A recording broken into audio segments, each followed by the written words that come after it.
कि पापा नहीं गा पाए तो बेटा कहाँ से गा पाएगा। 12 साल से मैं स्टार्ट किया हूँ, जब वो कर सकता था मैं क्यों नहीं। आपके अभी तक कोई ऐसे भोजपुरी गाने जो अभी तक हिट किए हो, सुपर हिट? हाँ, हम तो रंग गए हैं जोगिया तेरे रंग में, हम तो रंग गए हैं जोगिया तेरे रंग में। अरे दिल ना लगई हा अब फिर जान आई हा, अब जा जा जा जा भुला जाई हा। भोजपुरी इंडस्ट्री आज किसी पहचान की मोहताज नहीं है। कई लोगों ने इस इंडस्ट्री में आकर काम किया है और बहुत नाम भी कमाया है। आज हमारे साथ एक खास मेहमान जुड़े हैं जो कि इसी भोजपुरी इंडस्ट्री में नाम कमाने की इच्छा रखते हैं। उभरते हुए सितारे आज हमारे साथ हैं। आइए आज हम उनसे बातचीत करते हैं। सबसे पहले सर, आपका बहुत स्वागत है द फुल वॉल्यूम पे। आप अपना इंट्रोडक्शन दीजिए। जी, सबसे पहले द वॉल्यूम देखने वाले सबको सादर प्रणाम और आपको थैंक्स कि आप मेरे लिए इतने टाइम निकाले और इतने मौका दिए। सर, आपका नाम क्या हुआ? मेरा नाम बबलू प्यारे लाल है। हम बिहार से हैं और जैसा कि आप जानते हैं कि जब भी हम लोग किसी बस स्टैंड वगैरह पे रहते हैं या फिर अपने आसपास के जो लोग हैं, जब हम उनसे बातचीत का सिलसिला शुरू करते हैं तो सबसे पहले बातचीत में हम यही पूछते हैं कि भाई आप कौन से जिले से हैं। तो अब जिले की बात नहीं होगी तो बात अधूरी होगी। तो बबलू जी, आप कौन से जिले से हैं बिहार के? जी, मधुबनी से, और वहीं से स्ट्रगल शुरू किया और पटना में भी स्ट्रगल शुरू किया। बबलू जी मधुबनी जिले से हैं। हम उनसे बातचीत करते हैं, उनके बारे में जानते हैं कि बबलू जी ने आखिर भोजपुरी में कैसे कदम रखा, क्यों उन्होंने मन बनाया कि वो भोजपुरी में आते हैं। आप बताइए, लोग बॉलीवुड में जाना चाहते हैं लेकिन भोजपुरी ही क्यों आपने चुना? भोजपुरी इसके लिए कि भोजपुरी मुझे बहुत ज्यादा पसंद था और मैं बहुत दिन से सोचता था। जब मैं छोटा था तो लगता था कि यार भोजपुरी इंडस्ट्री में काम करना चाहिए, मजा आता है। तो मेरा पापा जो था, तो मेरा पापा गांव में कीर्तन करते हैं। तो मैं छोटा था तो मेरा पापा के साथ में मैं जाता था, कीर्तन करता था पापा के साथ में। तो मेरे घर पे हारमोनियम था, तो मैं रात होता था या कभी होता था, मेरी मम्मी डांटती भी थी कि जैसे बाप बजाता वैसे बेटा भी बजा रहा है। तो मेरा पापा भी साथ में रहता था। पापा मुझे रात को बुलाता था, पापा बोलता था कि बेटा आ जा, और मुझे हाथ फिराता था हारमोनियम पे। तो पहले मुझे लगता नहीं यार कि हीरो बनना है और हीरो में कुछ करना है। तो मैं बचपन से ही मतलब एक्टिंग जो भी होता है तो मैं हमेशा करता रहता था। तो शुरू से ही मतलब मेरा ये इच्छा था। और जब गांव में मेरा पापा गाने लगा तो मेरे गांव में एक परफॉर्मेंस हुआ था, तो उसी में एक मेरा पापा गाना गाया। और तो काफी लोग, वैसे तो पापा मेरा गुरु है और आज पापा के देन की वजह से आज मैं यहाँ तक हूँ। तो पापा का लोग बोलने लगा कि नहीं, जब बाप ने गा पाता बेटा कहाँ से गा पाए। तो उसी टाइम से मेरे दिल में लग गया और मैं कंटिन्यू गाना करना स्टार्ट किया, साथ में डांस करना स्टार्ट किया, एक्टिंग करना स्टार्ट किया और यही से काम आगे बढ़ा। उसके बाद पटना है और पटना में तो बहुत सारे स्ट्रगल है, धीरे धीरे सब खुलेगा।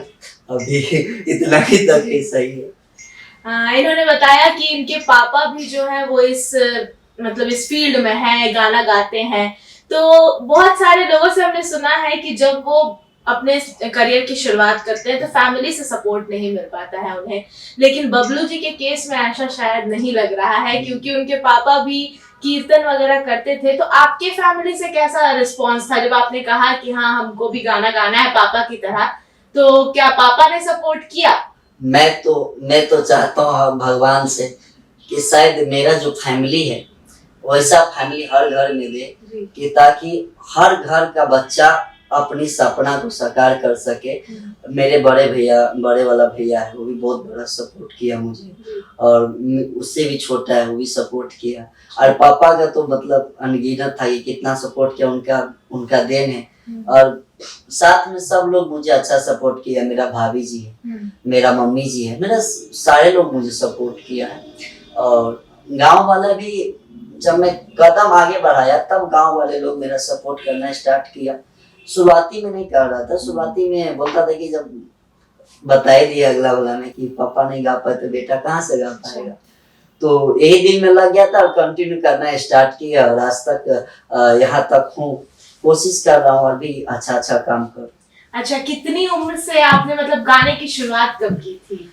मैं गाने की उम्र बताएगा तो मैं 12 साल से मैं स्टार्ट किया हूँ। अच्छा, जब आप 12 साल के थे तब से? हाँ, 12 साल से था तो मैं 12 साल से स्टार्ट किया हूँ ना। पटना में 12 साल ही में आया था। अच्छा। 3 साल में पटना में स्ट्रगल किया था, पुणे चौक पे मैं रहता था और यहीं पे मैं सीखता था। और स्ट्रगल के बात किया जाए तो छोटी सी बात मैं आपको बता ही देता हूँ कि उस टाइम पे मेरे पास ज्यादा पैसे नहीं था, लेकिन एक हिम्मत रहता था कि काम करूं। मुझे कभी ऐसा एहसास नहीं हुआ कि नहीं यार ये काम कोई बड़ा बात थोड़ी ना है, हर आदमी इंसान कर देता, हम इंसान हैं, हम कर सकते हैं। मेरा दिल में बस एक ही रहता था ये बात कि जब वो कर सकता था मैं क्यों नहीं। तो मेरा दिल में ही रहता था और जितना भी कठिनाई आता था तो हर कठिनाई को सामना करते गए। और ऐसा पटना में खास करके वो पटने के बता देते हैं, गांधी मैदान से लेके पुणे चौक तक मैं छोटा था और मेरे पास आधार कार्ड भी नहीं था उस टाइम पे,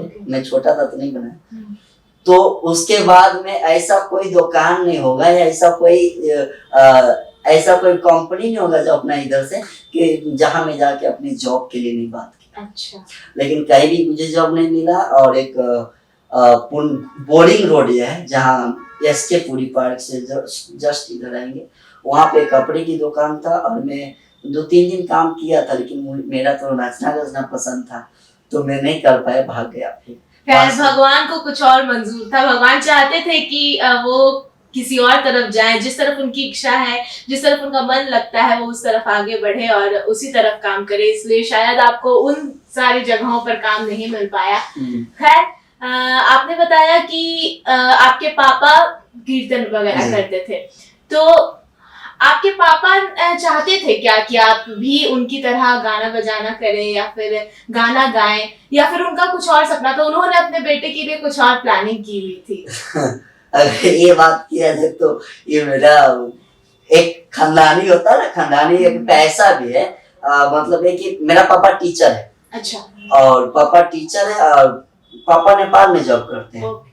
और पढ़ाई लिखाई बिहार से की और वहाँ गए काम करने के लिए, जहाँ जनकपुर धाम में जानकी मंदिर है, तो वहाँ गए काम करने के लिए और वहाँ लग गया वहाँ पे कि नेता उता जैसे। तो वहाँ जाने के बाद लगा कि नहीं, उस टाइम पे वहाँ पे कोई पढ़े लिखे नहीं होते थे ज्यादा नेपाल में, और अपने बिहार से वहाँ जाके जॉब करते थे। तो पापा वहाँ गए और वहाँ जाने के बाद एक होटल में काम कर रहा था, वहाँ एक नेता आया और पापा को जॉब लगा दे, तो वहीं से मतलब जर्नी स्टार्ट किया। पापा तो वहाँ टीचर है। अच्छा। तो उससे पहले मेरा बाबा था, वो भी मतलब डांस प्रोग्राम करते थे। अच्छा। और मेरा पापा अपने गांव में नटंकी ड्रामा करता था, वो हीरो को रोल खेलते थे। तो उसमें भी पापा को बहुत सारा मतलब प्यार मिलता था, गांव के लोग बोलते थे कि हाँ कि कोई ड्रामा कर रहा है, मजा आ रहा था पब्लिक को। तो पापा को हमेशा लगा कि मेरा बेटा को एक बड़े लेवल पे लेके जाओ, और उनको कभी ये नहीं लगा कि डॉक्टर बनाओ, इंजीनियर बनाओ। वैसे बड़े वाला भैया को था कि मैं डॉक्टर बना मेरा भाई, लेकिन मेरा भी तो उसी में था। तो पापा ने शुरुआती से मेरा हारमोनियम पकड़ा दिया, ले बेटा तू अभी ही कर। और अपने पापा के सपने को साकार करने के लिए ये मुंबई तक पहुंच गए। मुंबई में कैसी रही आपकी जर्नी? मैं पहले दिल्ली गया। अच्छा। पटना से दिल्ली गया और दिल्ली के स्ट्रगल मैं पहले बाल खरीदा। मेरा मेन पैसा मेरा बाल था। अच्छा। कि मैं सैलून में काम करता था, पटना में भी करता था, और 100-150 जो भी मिलता था मुझे, तो वही से मैं जर्नी स्टार्ट किया। तो वही से अपना घर चला लेता था उस टाइम पे। तो उसके बाद जब दिल्ली गया मैं, तो दिल्ली में भी पूरा जगह काम खोजा, लेकिन मेरा तो यही था। तो मैं पेपर में खोजता था कि कहीं फिल्म इंडस्ट्री का काम हो रहा है क्या। मतलब एक इच्छुक रहता, हमेशा खोज रहता है कि कहाँ मतलब क्या हो रहा है। तो पेपर में खोजता था कि कहाँ फिल्म इंडस्ट्री काम होता है। मेरा दीदी का घर है वहाँ पे। अच्छा। बड़े वाले दीदी का। तो जब वहाँ गया था मैं, दीदी ये, तो बोला नहीं मत जा, फिल्म इंडस्ट्री है यहाँ पे, लड़कियों को मतलब ये बेच लेते हैं, ये हो जाता है, गाँव में नहीं बोलते हैं। तो ऐसे ही मतलब दीदी को बोलते। तो मैं बोला ठीक है कोई बात नहीं। अब दिल में तो था कि करना है, और हमेशा वही रहता था। तो सैलून में गया, सैलून में काम करना स्टार्ट किया, वहां से फिर नोएडा गया, फिल्म वहाँ फिल्म इंडस्ट्री है, नोएडा में गया और वहाँ पे भी, लेकिन दिन में हमेशा मैं पवन खेसारी को खोजता था, झूठ क्यों बोलूं, क्योंकि खेसारी भैया जब शुरुआती से उनका गाना था, और मैं भी उसी फैमिली, उन्हीं के तरफ से मैं फैमिली से बिलोंग कर रहा हूँ। अभी नहीं, अब धीरे धीरे सारी चीज खुल जाएगा, बात आप लोग को पता चल ही जाएगा। तो मुझे ये लगता था कि जब भैया कर सकते हैं तो उसका भाई क्यों नहीं कर सकता है। और मैं उनका बड़े भाई मानता हूँ और हमेशा मिलता भी हूँ, या जब भी बात होता है तब भैया का बहुत आशीर्वाद मिलता है। और मैं कहूँगा कि अपने भाई पे आप ऐसे आशीर्वाद बना के रखिएगा। तो खेसारी लाल यादव को कहीं ना कहीं ये रोल मॉडल अपना मानते हैं, उनको देख करके ही क्या आपने भोजपुरी में आना चाहा? जी एकदम, ये एकदम रियली बात है, क्योंकि मैं खेसारी भैया को देखा और मैं जिस फैमिली से बिलोंग करता था, पापा को भी नहीं लगता था कि नहीं मेरा बेटा को तो इतना बड़ा सपना तो मैं दे रहा हूँ, लेकिन शायद कर पाएगा कि नहीं कर पाएगा। और उसी टाइम पे मैं और कल्लू भैया जो प्रोग्राम किए थे नेपाल में, जनकपुर धाम में, तो उनका पापा तो जानते हैं सब लोग कि भैया का पापा तो शुरुआती से उनका दिया है, मेरा भी पापा दिया। तो हमेशा मतलब ऐसा चलता था, पापा को भी नहीं लगा, लेकिन मेरे दिल में यह था कि मैं कभी हार नहीं मानूंगा। मेरे अपने एक चीज था कि मैं कभी हार नहीं मानूंगा, चाहे जो काम हो। अगर हम इस फील्ड में आए, कोई भी फील्ड हो, तो मैं कभी हार नहीं मानता था। अगर आज ये है तो कल होगा ही ना, एक दिन लेट एक दिन सेट, लेकिन करना है, जो होगा होगा देखा। तो मेरा दिल में की रहता था, तो मैं कंटिन्यू उसी पे ध्यान रख के काम करता। तो खेसारी लाल यादव का कोई ना कोई गाना होगा जो आपका फेवरेट होगा? हाँ, तो हम चाहेंगे कि आप हमारे दर्शकों को 2 लाइन सुनाए, खेसारी लाल यादव क्योंकि आपके गुरु हैं, तो उनका गाना का 2 लाइन। जी एकदम, खेसारी भैया का। और आज के डेट में आपको मैं बता दे रहा हूँ कि अगर पहचाना भी जाता हूँ तो मुझे इंडस्ट्री में, जो खास करके मेरी इंडस्ट्री फैमिली जितना भी है, सारे लोग यही जानते कि खेसारी लाल का भाई है और उनकी तरह डांस मतलब परफॉर्मेंस करता है। मतलब रोज मुझे जब मैं जिनसे भी बात करता हूँ, जितने भी मेरे फिल्म इंडस्ट्री का जो फैमिली है, जो हीरो है हीरोइन है, जो भी है, तो सारे लोग एक ही बोलता है कि आप खेसारी लाल जी के मतलब उन्हीं की तरह काम करते हैं। और मुझे अच्छा भी लगता है, क्योंकि मैं कभी डांस नहीं सीखा था, और उनके डांस सीख के मैं मतलब कोशिश किया, और भैया का भी स्टेप करता हूँ और अपना भी पोज डालने की कोशिश करता हूँ, कि ताकि लगे कि इनका भी पोज है और दोनों भाई का एक सामने लेके चलता है। अच्छा, और आपने भी गाने की शुरुआत की जी, तो आपने जब शुरुआत की तो आपका सबसे पहला गाना कौन सा था? पहला गाना मेरा पापा जब नेपाल में गया था, तो मैं वहाँ नेपाल में गया था घूमने के लिए, जानकी माँ की से मेरा पापा की तरह मेरा भी सिस्टम हो गया वहाँ पे। ये पापा का बहुत बड़ा आशीर्वाद है। तो वहाँ पे गया तो एक बार मेरा पापा ने नेपाल में ही एक मिथिला मल्टीमीडिया प्राइवेट लिमिटेड है, जहाँ से पवन भैया का डकैत फिल्म आया था उस टाइम पे। तो वहां से मेरा पापा ने वहां पे भी पापा के पास पैसे नहीं होते, पापा को मैं एक वो देखा शक्ति कि वो जिगर से, कि मेरे लिए एक बार भी नहीं सोचा कि 11,000 रुपये मैं कैसे दूं। और वो मेरे रील लेके आया था घर पे पापा, और वो घर के लिए एकदम जरूरी कार्य के लिए लेता था।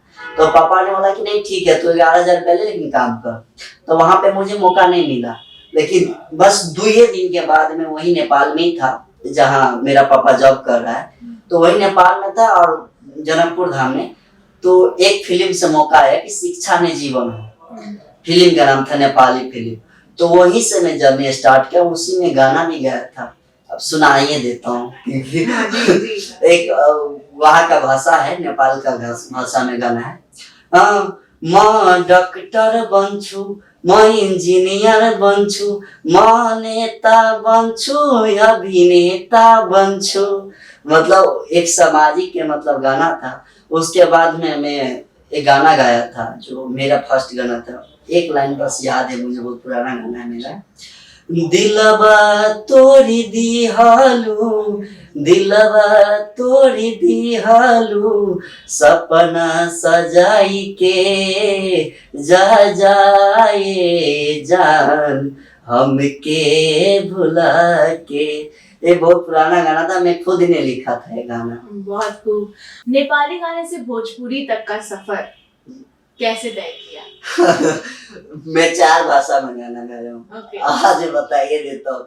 नेपाली भी गा चुका हूँ, भोजपुरी तो कर ही रहा हूँ। भोजपुरी तो मेरा एक जान है और उन्हीं से खा के आज इतना बड़ा हुआ हूँ। और हिंदी भी गाना गाया हूँ और मैथिली भी गा चुका हूँ। अच्छा। तो 4 भाषा में गाना गा चुका हूँ मैं। लेकिन अपना बस भोजपुरी है और भोजपुरी से जीना है और भोजपुरी का जनता हमेशा मुझे चाहते रहे, मैं बस यही प्रार्थना करूँगा। आपके अभी तक कोई ऐसे भोजपुरी गाने जो अभी तक हिट किए हो, सुपर हिट? हाँ, एक गाना है जो बहुत अच्छा, जब भी मैं गांव में जाता हूँ तो 4 बजे जब बजता है ना, तो मेरे गांव में बाबा है। अच्छा। तो हमेशा ये गाना बजाता है कि मेरा भोला बाबा का गाना था। गाना है, हम तो रंग गए हैं जोगिया तेरे रंग में, हम तो रंग गए हैं जोगिया तेरे रंग में, मेरे बाबा मेरे स्वामी शंभु अंतर्यामी, हम तो रंग गए हैं जोगिया तेरे रंग में। तो बाबा को सलूट है कि आप अपने बच्चे को ये गाना आप हमेशा बजाना, आप ऐसे बजाते रहिए। आपके आसपास के लोगों का आपको बहुत प्यार मिलता है, ये देख करके हमें भी बहुत अच्छा लगा। अब भोजपुरी से थोड़ा अलग हटके सवाल हम आपसे पूछना चाहते हैं कि आजकल हम देखते हैं बॉलीवुड में रैप का जो चलन है वो शुरू हो गया है। हर गाने में कहीं ना कहीं रैप के जो बोल होते हैं वो देखने को मिलते हैं। रैप में यो यो हनी सिंह हो गए, बादशाह हो गए, इन लोगों ने आज बहुत बड़ा मुकाम हासिल कर लिया है। भोजपुरी में क्या अभी तक रैप का शुरू हुआ है? कोरोना से पहले अच्छा। एक दिनेश बिलियर भैया है जो बहुत अच्छा गाना गाया है रैप सॉन्ग में। अगर यूट्यूब पे सर्च मारेंगे देखेंगे 10-10 मिलियन करोड़ से 5-5 मिलियन करोड़ से भैया का खुद के अपने चैनल से। तो हम लोग ने कोरोना से पहले मैं सोचा था कि मुंबई में था तो भैया को बोला था कि भैया एक काम करते हैं, बॉलीवुड में आप कर ही रहे हैं तो भोजपुरी में करते हैं। मैं भोजपुरी गाना गा दूंगा और आप रैप कर दीजिएगा। रैपर क्या बोलते रैप, ये तो मुझे बोल, तो ये कर देंगे। तो भैया बोला था ठीक है। तो हम लोग ने शुरुआत कर दिए थे और हम लोग काम भी कर रहे थे। कोरोना लग गया और भैया ने भी बिजी हो गया, मैं भी बिजी हो गया और सारे लोग बिजी हो गए। और उसके बाद फिर से मैं छठ के गाना आ गया, ये सब आ गया, तो उसमें हम लोग बिजी हो गए। लेकिन इस बार मुंबई जाऊंगा तो बहुत जल्द आप सबको देखने को मिलेगा। आशीर्वाद देने के लिए आप लोग तैयार रहिएगा। जैसे खेसारी भैया को देते हैं, पवन भैया को, तो ऐसे अपने भाई को भी दीजिएगा। मैं एकदम तहलका लेके आ रहा हूँ। जरूर, यानी कि ये आने वाले समय में कुछ अपने जनता के लिए, अपने लिसनर्स के लिए कुछ बहुत बड़ा सरप्राइज लेकर के जी एकदम आप लोग के लिए ना हर मसाला की वैरायटी मिलेगा। मैं कोशिश करता रहता हूँ कि हर तरीके के गाना आप लोग का दूं, चाहे शादी विवाह, भक्ति, डीजे धमाका या ऑर्केस्ट्रा सॉन्ग, जो भी आपको चाहिए ना आपका भाई देने के लिए रेडी। बस आप लोग आशीर्वाद देते रहिए। अच्छा, एक सवाल जो अक्सर भोजपुरी सिंगर्स से पूछा जाता है या फिर अक्सर भोजपुरी से जुड़े लोगों से भी पूछा जाता है कि भोजपुरी की जब हम बात करते हैं तो दिमाग में, हम क्योंकि बिहार से हैं हम लोग, तो हम लोग भोजपुरी हमारी भाषा है, हमारी बोलने चालने वाली भाषा है, लेकिन बाहर के लोग भोजपुरी को अलग ही नजरिए से देखते हैं। आप जब मुंबई गए थे तो आप भोजपुरी सिंगर, आप अपने आप को भोजपुरी सिंगर के तौर पर उभारने के लिए गए थे, तो आपको क्या कुछ वहाँ पे स्ट्रगल फेस करना पड़ा था भोजपुरी को लेकर? बहुत ज्यादा। और सबसे ज्यादा ये मैं जब क्योंकि अपना भोजपुरी में मुंबई में काम बहुत कम मिलता है। अभी बबलू जी ने बताया कि ये बॉलीवुड में भी काम कर चुके हैं, बॉलीवुड सीरियल्स में काम कर चुके हैं, तो हम आपसे उसका भी एक्सपीरियंस जानना चाहेंगे। किन सीरियल्स में आपने काम किया है और क्या किरदार आपने निभाया और कैसा आपका एक्सपीरियंस रहा बॉलीवुड के सीरियल्स में काम करके? बॉलीवुड में एक चीज मुझे सीखने को मिला है कि अपना भोजपुरी में क्या होता है कि जो भी नए लड़के आते हैं वो अपने पर्सनालिटी, अपना जिम, अपना बॉडी, अभी तो खैर तो मेरा भी बॉडी गलिए गया है क्योंकि मैं लॉकडाउन के बाद मैं सब चीज कर रहा था। लॉकडाउन के बाद तो सारी चीज बंद हो गई, तो मैं कहाँ जाऊँ जिम करने के लिए। 3 महीना से तो बिहार में हूँ।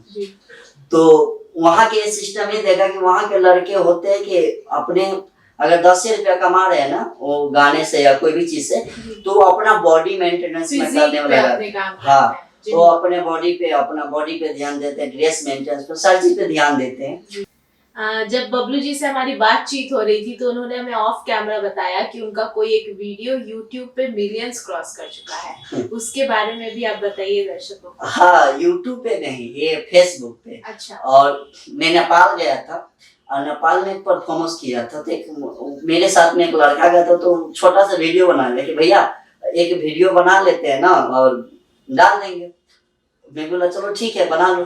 तो मैं जब परफॉर्मेंस किया था गाने पे, तो वहाँ के जनता और वो काफी अच्छा मुझे प्यार दिया, तो वो वीडियो में डाल दिया। अच्छा। और 10 दिन के बाद पता चला कि आज मिलियन करोड़ से यानी कि ऐसे ही वीडियो डाला और वो वीडियो हिट कर गया। हाँ। चलिए, इनको जनता पसंद कर रही है और लोगों का इनको प्यार मिल रहा है। इनके आने वाले प्रोजेक्ट्स भी बहुत सारे आने वाले हैं, तो हम इन्हें शुभकामनाएं देते हैं हमारे चैनल की तरफ से। आप दिन दूनी रात चौगुनी कीजिए। तो ये थे बबलू जी हमारे साथ। इनके आने वाले प्रोजेक्ट्स के लिए हम इनको बहुत सारी शुभकामनाएं देते हैं। हम चाहेंगे कि क्योंकि बिहार का लड़का है, आगे बढ़ रहा है, दूसरे राज्य में जा करके भी बिहार का नाम रोशन कर रहा है, तो जनता उन्हें ढेर सारा प्यार दे, उनकी ढेर सारी दिन दूनी रात चौगुनी तरक्की हो। और बबलू जी आपका भी बहुत फुल वॉल्यूम के साथ जुड़ने के लिए बहुत बहुत धन्यवाद। थैंक यू आप सबको, आप सबका पूरी टीम को थैंक यू। और बस आप सब द वॉल्यूम हमेशा देखते रहिए। और ये चैनल अभी जितना भी सब्सक्राइबर है, तो आप मुझे जितना भी जानते हैं, आप जितना अपने भाई को पहचानते हैं, तो मैं चाहूंगा कि जितना भी आप लोग देखेंगे तो जरूर घंटी जरूर दबाइएगा, क्योंकि वो घंटी से आपका प्यार मिलता है, उससे एक ऊर्जा मिलता है हम लोग का मेहनत करने में। तो मैं जरूर चाहूंगा कि द वॉल्यूम जो न्यूज है आप सब देखते रहिए और हमेशा आप सब मुस्कुराते रहिए। थैंक यू बबलू जी हमारे लिए सब्सक्राइबर्स मांगने के लिए। अगर आपको ये वीडियो पसंद आया हो तो आप इसे लाइक करिए, शेयर कीजिए और हमारे चैनल को सब्सक्राइब जरूर कर दीजिए। धन्यवाद।